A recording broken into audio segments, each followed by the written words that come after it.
swear I'll be right here. Give me 10 seconds.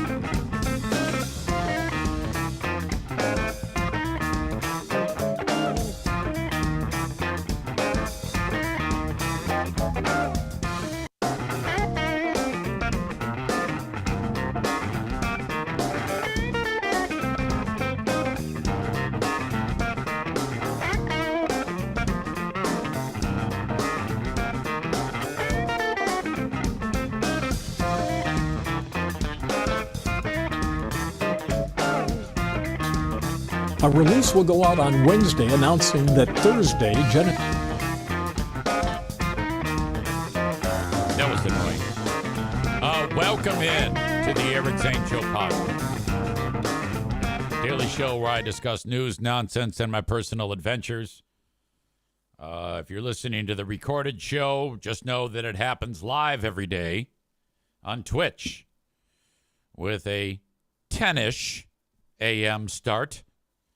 Monday through Thursday, and a 9 a.m.-ish start on Friday. From the Impact Power Sports Studio. Online at impactpowersportsmi.com. They are in Rockford, Michigan, along 14 Mile Road. Check them out if you're interested in getting a golf cart. Folks love, I guess, getting golf carts. Tooling around the neighborhood. The campground, whatever it may be, the property, some of you rich bastards, get an Easy Go golf cart or a Yamaha golf cart. Those are two outstanding brands that just part of the amazing selection of outstanding equipment that you can pick up there at Impact Power Sports. Maybe an ATV, UTV, motorcycle, scooter, go-kart. God, what I wouldn't have done for, or what I would have done within reason, for a go-kart when I was a kid. We had mini bikes. Those things were cool, too. Dangerous as hell. And we'd ride them around with, like, no helmet. What a time. It's a miracle we didn't die. All right. So welcome into this show. So glad you are here. I think I might have pissed off our pal JC from Q100. I was playing highlights from the Red Wings hockey game, and I picked up on something. The highlight, it was a moment in the game when a player for Seattle was stopped by our goalie, Talbot, and the Red Wings win the game in a shootout. And the guy for Seattle, his name was, he's a Finnish player, and his name is Kaapo Kakko. And I'm like, well, that's just outstanding. So I said, Red Wings win their 7th in a row. They're kicking ass. They're doing great. In the shootout, Talbot stopped Kaapo Kakko. Kakko looked a little stiff.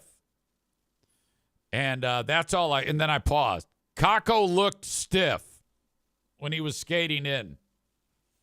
And then I went into a song by a Swedish AC/DC cover band called Ball Breaker. And the song, A Whole Lot of Rosie. And I guess that was enough to flip him out. Now, I loved it. I thought it was outstanding all the way around. He wrote, that was astonishingly awkward. And I said, I don't know what to tell you. That guy's name is Kaapo Kakko. And I sent the Wikipedia entry for Kaapo Kakko. He spells it Kaapo Kakko. Kaapo Kakko. He said, I know who he is, numb nuts. Stiffen up to the, looked a little stiff. Then you went into Ball Busters. And I wrote, total coincidence. No response.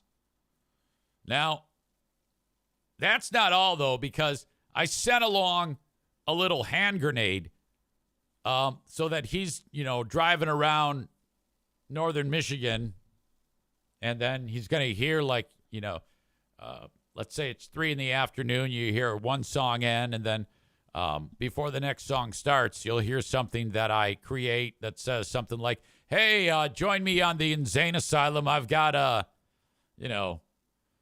pair of tickets for you to win. That's coming up tomorrow on the Insane Asylum. We've talked about that before.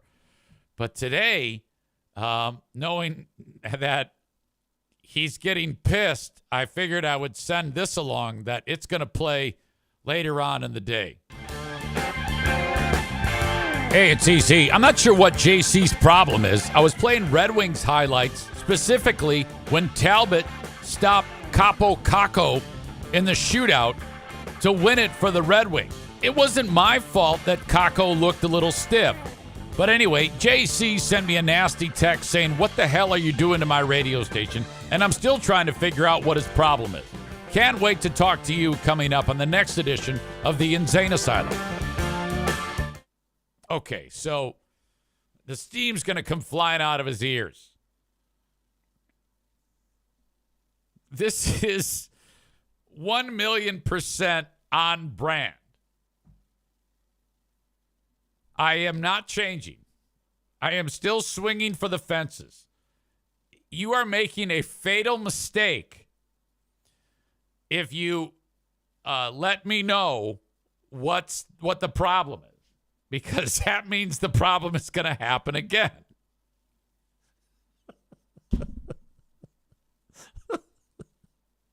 And I can't help it. It's unavoidable. I have to do it. I am obligated. And so who knows where that will go. Young Adam Schwab says, are we looking at another fireversary soon?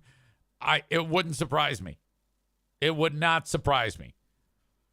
I think there's enough there that it's enough. See, I know that if I push just a little, I'll get a great reaction. But if I push too much, it gets to be a problem. So I am aware. So I think we're still okay. I think. And that's what keeps my life interesting, frankly. Jeremy says, JC fed the troll. Internet rule number 1, don't feed the troll. He will never learn. Well, that's with like most people, It's like what I've said, never let them know where you hide your goat, because then they'll get it. Well, okay. So that's where I am right now, and I couldn't be happier with this.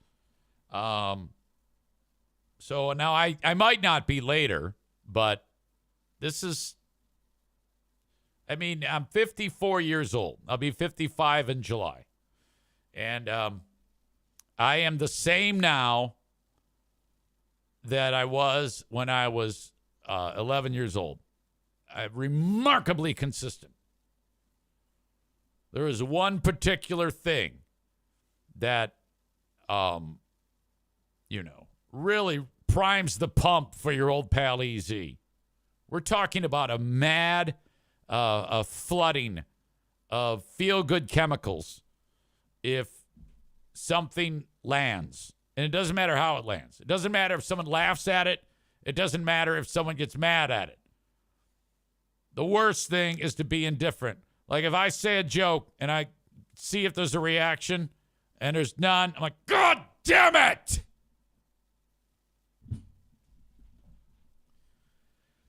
Tyler says, who is the bigger hothead? JC or Doug?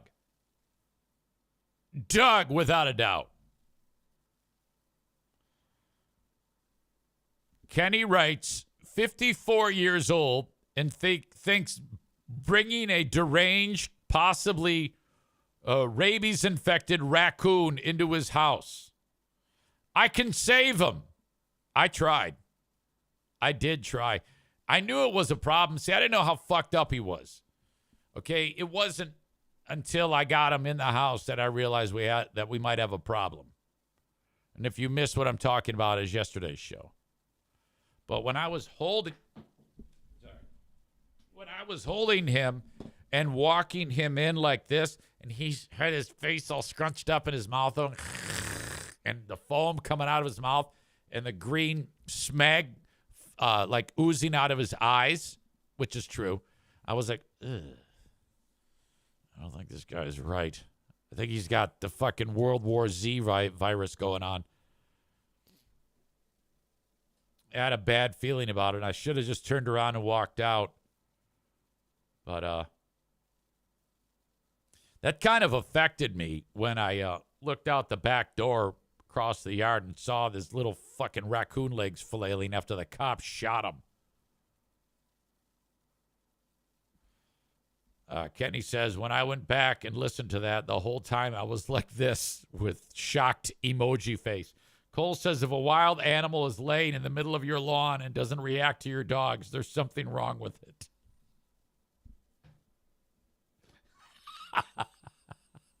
Tyler says Easy was one step away from giving that rabid beast mouth to mouth. So I texted my neighbor, Chris. He's like the boss of the neighborhood.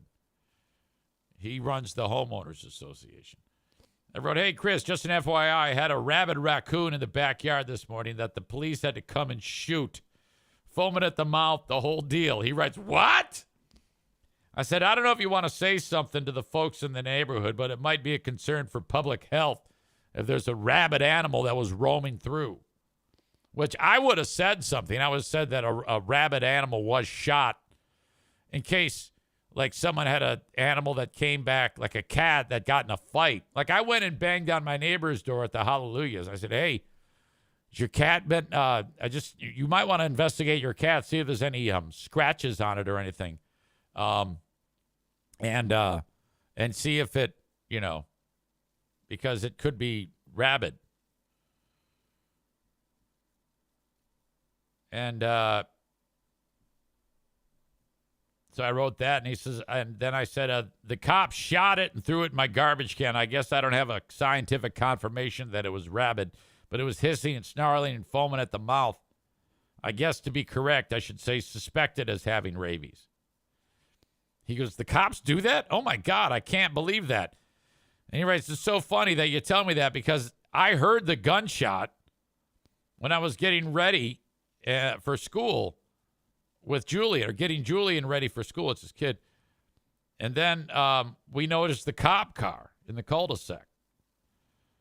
Thanks for letting me know. I probably won't say anything to the neighborhood because it probably would create more of a stir than needed. Well, there you go, neighborhood, if any of you in the neighborhood are listening.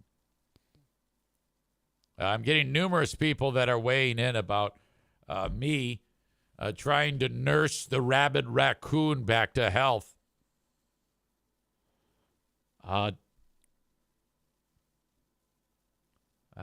Cole says his raccoon legs moving were just twitches. He was already dead. Yeah, I know, but I hated it. It was tough to watch. Donko says source of COVID 2025.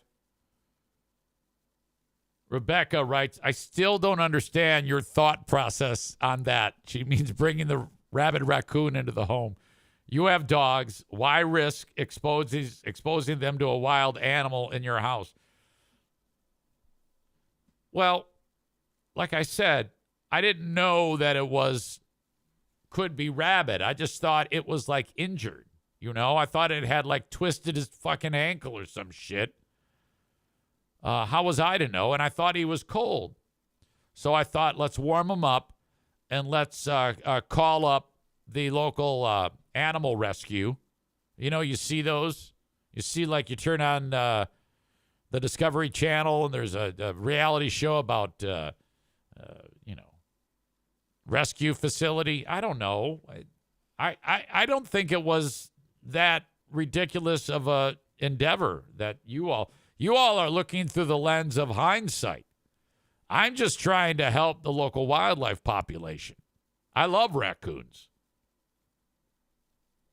Okay? Linda seems to think that it was rabid. I don't know. Maybe.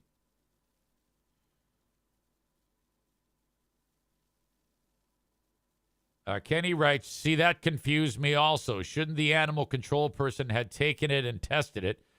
Or is that only if someone is bitten? Yeah, I thought so for sure. So, well, he's chilling in my garbage can if they want to come get him.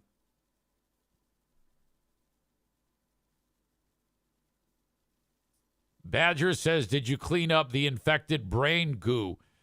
No, I'm just going to let Mother Nature polish the floor of the woods back there, the back of my house. Tyler says the NFK must have been losing his mind during this whole event. No, you don't tell him these things. You don't tell him anything. If you even tell him something like, hey, I can't find my phone, I'm telling you, it's like Rain Man when the fucking fire alarm goes off. You do not want anything happening. You just want the eyes on the TV talking to himself.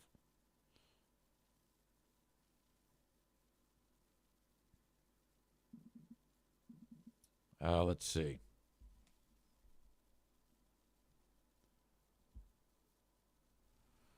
Chris says, help the local raccoon population have your pets spayed or neutered.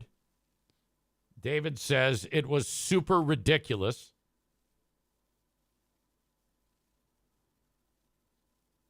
Kenny says the garbage can will stink forever now. Well, don't forget, it's, 10 degrees here.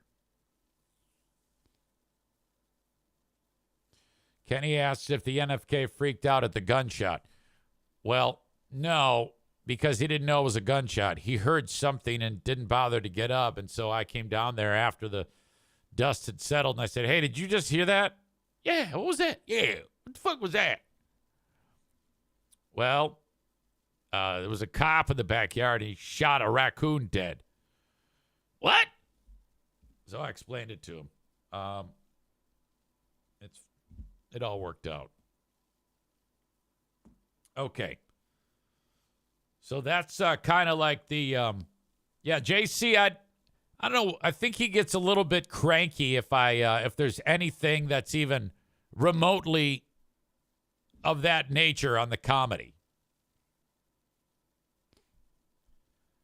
Cole suggests I go get the raccoon and set it on the couch behind me looking at the camera. No, I mean, seriously. I love raccoons.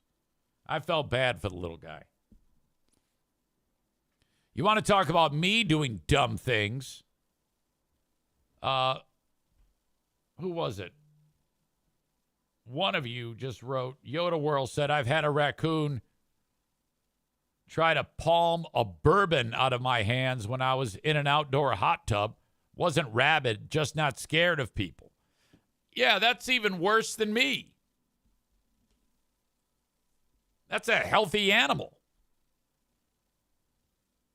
It could very easily just attack your ass. Mine was incapacitated. He was barely moving. I wouldn't trust that shit. Bob says, did JC get the tower light fixed yet? No. Nope. And I don't know why.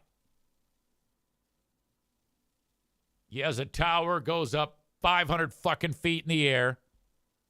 It's enormous. You can see that thing from miles away. There is a National Guard base 2.5 miles from that tower site. At any given time, there's 13 to 20 birds in the sky, helos. And I sent him, it was the day that happened in Texas when the helicopter hit the fucking unlit tower. I sent him that video. I go, this is going to be you if you don't get this fixed. And he proceeded to scream at me like an asshole.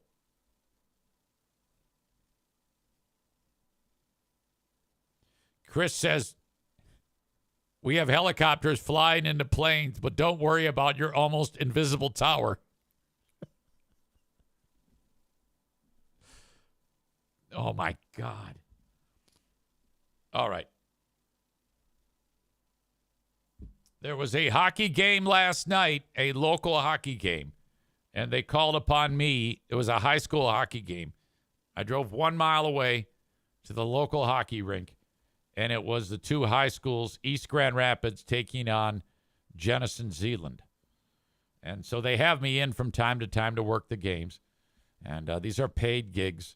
I get as much to do these gigs as Freebeer gets to fly across the country and do his stupid football games that nobody listens to on Compass.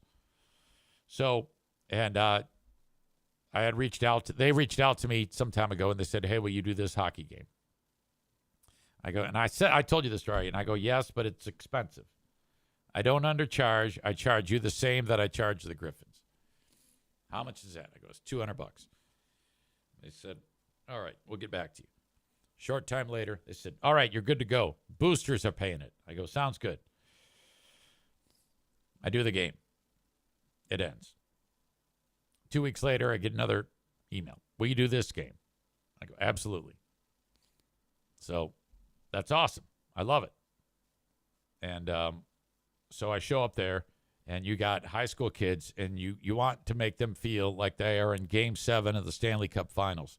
So that's my job. However, this game is unique because I have to have a no partiality to the home team or the visiting team. Nothing. I can only – so people, like when they do that, they keep it really low key. But I don't. I keep it way high key, but for both teams. So both teams, it's amped up. And, you know, we're getting people wound up, having a great time. And it was a great game. It was an outstanding game. And the Jenison team, who my wife knows a number of the players from her teaching, her para-pro work, they were expected to get slaughtered. At least they felt they were going to get slaughtered, as what they said to Diana, but they didn't. And it was 2-2, and it went into overtime. And then East Grand Rapids won the game, but it was outstanding. But it was not without incident. I can't figure out what this one person was doing. In between the periods, I ran out of the rink while they were resurfacing the ice to get a drink of water or something like that. And Pooh Bear's out there, and I go, that's quite a game. And we're having a chat, and then this woman comes up to me, and she is a mother of one of the players. That's all I'll say. And she has this tone and this look. And this is the interaction. She goes, hey. I go, hello. And she goes, how do you do that? I go, what do you mean? How do you do that voice? Do your voice. Do it. Do what you're doing in there. I go, what? Huh? I'm confused. And she's like, yeah, you know, your announcer voice. How are you able to do that? I go, I don't know. I've been doing it for a long, long time. And she goes, well, you know, you sound, and she's kind of like giving a compliment, but in a weird way. And it's almost like she's challenging me, this odd tone and posture and facial expressions. And I'm like, well, I don't know. I just, try to make it as energetic and professional as possible while maintaining some control. And I don't know. It's just how it is. And she just kept, like, with this question line. And then I'm like, okay. And then I go, is your son playing? And she goes, yeah, but he doesn't play. Yeah, I'm just here. He doesn't play. And I'm like, what the fuck is going on here? And I'm side-eyeing Diana. She's side-eyeing me. And I go, well, good talking to you. I gotta go over here. And I texted Diana, and because we separated at that point, and I sent her a text, and I said, what the fuck was that blank's problem? Because she was a certain ethnicity, and I used the slur, in order to illustrate how fucked up that was. I'm not telling you. But I said, what the fuck was that weirdo blank problem with a hardcore cancelable ethnic slur is what that was. And then she wrote back and she had no problem with my ethnic slur. And I think that that's a great jumping off point here, that there are times that if the audience is right, ethnic slurs are encouraged. So I dropped that one, and it was outstanding. It was one of the best uses of an ethnic slur that has ever existed. Some of you are trying to guess the ethnic slur, but I'm not gonna do that. Come on now. Yeah, there's a time and a place. And no one's going to see it or hear it. Just know that I absolutely dropped that hardcore ethnic slur. And I sent it along to Pooh Bear. And she totally supported it. And she didn't. I shouldn't say she supported it. I would just say that she didn't bust my balls about it. Some of you are throwing out some ethnic slurs right now, and I'm very disappointed in you because now is not the time nor the place to be dropping an ethnic slur. Now, yesterday it was. So I'm not at all happy with some of these suggestions by you on this show. If you guys want to be banned for saying inappropriate ethnic slurs, just keep it up. Mine was 1,000,000% appropriate. All right? So there you go. God, did she piss me off. I was so pissed. Okay. Thank you so much for being here on Facebook and on YouTube. But I'm about to kick you out. I'm about to send you down the road to Twitch. If you want the rest of the show live, you got to go to twitch.tv/Eric Zane Live. Or you can download the Twitch app and then search at Eric Zane Live. And you will be able to get the rest of this show as it happens live, okay? If not, you can download the audio and listen to it on whatever podcasting platform that you listen on. I prefer Apple Podcasts, some of you Spotify, whatever. It doesn't matter to me. If you have the opportunity to leave a review, I would like that. I like to occasionally look at those, and I very rarely get them. Occasionally you'll get somebody hating on it, and it's fantastic. Some of them piss me off. You can get 100 positive things said about you, and then the second you get one bad thing, oh my God, you are so pissed. All right. So there you go. I also have a Patreon. Now, if you want to check out my Patreon for 7 days free, you can do that. All you need to do is go to patreon.com/Eric Zane. Sign up for 7 days free. You have to put in a credit card form, but it's totally cool because I'm encouraging you to cancel it right after you sign up. And the reason why I do that is because I don't want you to forget that you signed up for 7 days, and then once the 7 days goes by, your credit card gets charged. So if you cancel it, you will still get the 7 days, and then you're free and clear. Now, after you don't have to do that, but I'm telling you that and to be like completely transparent with you. That's how the 7 days free works. If you think, well, I'm probably going to like it anyway, then don't cancel it. It's up to you. But if you do, and then you like it, you got to go back into your profile and just retoggle your card, and then I'll charge you the $5 or the $10 each month. $5 a month is all the audio. $10 a month is the audio, the video, and the live streams and the Zooms. And, the Zooms are the live audience for the Ben and Eric Patreon podcast. Now, when you're on $10 a month, you get shows like the Ben and Eric Patreon podcast and Who Are These Free Beers before the audio drops, because then I got to go back and edit the audio. It takes a day or two.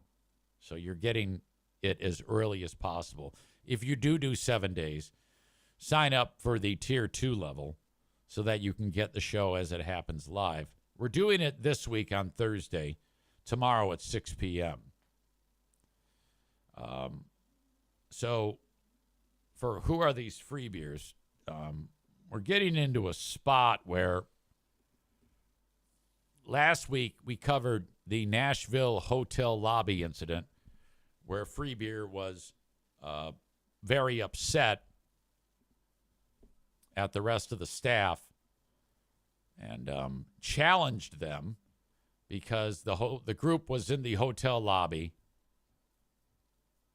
And then he went back to his room, and the crew stayed behind for about another 10 seconds and then walked out. They went out to eat. No big deal. Free Beer then hears something through the grapevine from the hotel clerk or the receptionist, and he assumes that the rest of the morning show was like talking shit about him, which did not happen. He waits all weekend, and then he brings it up on the air and challenges them to explain themselves. This was not funny. This was horribly awkward and unprofessional. Let's see. I think I can feature this. I thought I could feature this. Can I? Speaking of unprofessional. There it is. Okay. This is that moment again in all of its glory. Apologies if you've seen and heard this. I'm Free Beer, one of the hosts, and this could get awkward. The fact that he called his shot, this could get awkward. Maybe. Okay. On Friday, we got to our hotel, Drift, in Nashville. Yes. And we checked in, and we chatted for a while with the nice lady that was working at the desk, checking us in. We were joking around, being silly, being mean to each other. And then we all went to our room, and then we gathered again in the lobby, as we talked about Friday early on the show, and we were going to go out to dinner. And then I bailed at the last second. Mm-hmm. And I said, I'm socialed out. I want to stay and go to bed early. So I ordered some takeout. And when I went back up there, I was waiting for just a minute. And the woman who was working the front desk, same nice lady, said, "Hey, you're back." And I said, "Yes." And then she said, "Did you not want to go with them because they make fun of you all the time?" Okay, now, she said that because she witnessed them all picking on each other. But he has forgotten that and assumes that when he walks away, they talk shit about him. And then brings it up on the goddamn air. And I said, we all make So they all think it's still funny until it's not funny, because then it gets serious. fun of him, each other. And they said, and she said, "Oh, well, they were letting you have it before they left." And so that seems quite the opposite of what I've been told the entire time. Were we? Oh, when you were asking us because you were in the lobby, Free Beer, was Okay, and then Kelly has to, diffuse this. And it's so silly to me that he has made them explain themselves. He has given them, these are people he's known for decades, gives them zero benefit of the doubt and challenges them on the air. like you said, all ready to go, and we'd all made it through traveling. My dad had pulled up right around the same time we were all ready to go, so he was going to join us too. And then when Free Beer decided to bail, he asked each of us every time he saw us, "You sure it's okay?" Why do I think about Silly Putty every time I see her face? And then we'd mess with you a little bit, and then you asked me at one point, "You think your dad will be mad at me?" And I was like, "Oh, he's going to be so disappointed." And meanwhile, we're all just hanging around. And Okay, so she's talking a lot, laughy, jokey. She's trying to water this down. We're legitimately worried until we were able to kind of pick on you a little bit, and that's the way we show each other. Like, no, we still love you. She go to must bed. have sensed that because she said they did care. Yeah. So. Yeah, so she Big must laugh. have heard us picking on you and been like, I don't know, maybe they were picking on you, but saying how they really felt, maybe one of those. But no, when we left, we were like, we're going. Bye. That's fine. I'm going out to eat a good dinner. Yeah. You do your thing. Yep. Yeah, he's annoyed. Steve is annoyed. That free beer is annoyed. My God. God damn.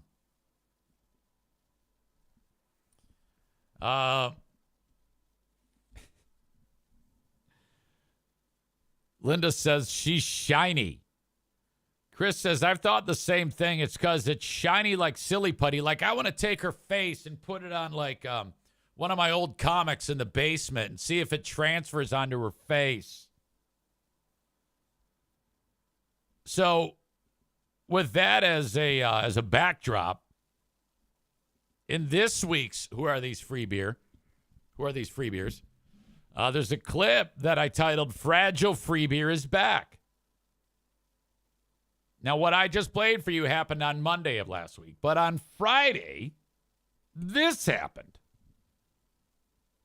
He was all set to take his around the room moment in one direction, but a text came in early that had him reeling. This is that clip.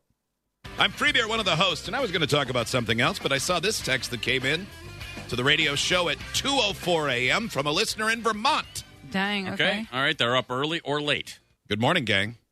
I noticed that everyone seems more joyous and upbeat when Free Beer is not on the show. Maybe Free Beer could take a few segments off today and keep the vibes going strong. I guess I ask all of you and the audience, are the other four more joyous when I'm not around? Because that would make them like my family. Okay. There's a lot there and a lot more after it. I've got many, many more clips.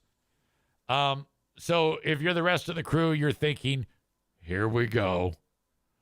And it's already super awkward when he says that would be like my family. Because it appears, for starters, that things aren't so great at home. Unless he's talking about his extended family, like his brothers or his sister. But that's a big tell right there, you know? And then the fact that he's taking this stupid text, similar to the Nashville hotel incident, and then backing the crew into this corner, forcing them to explain themselves. This is just like the pout fest from the Nashville hotel lobby incident. It's undeniable. He's losing his shit. Oh, my God.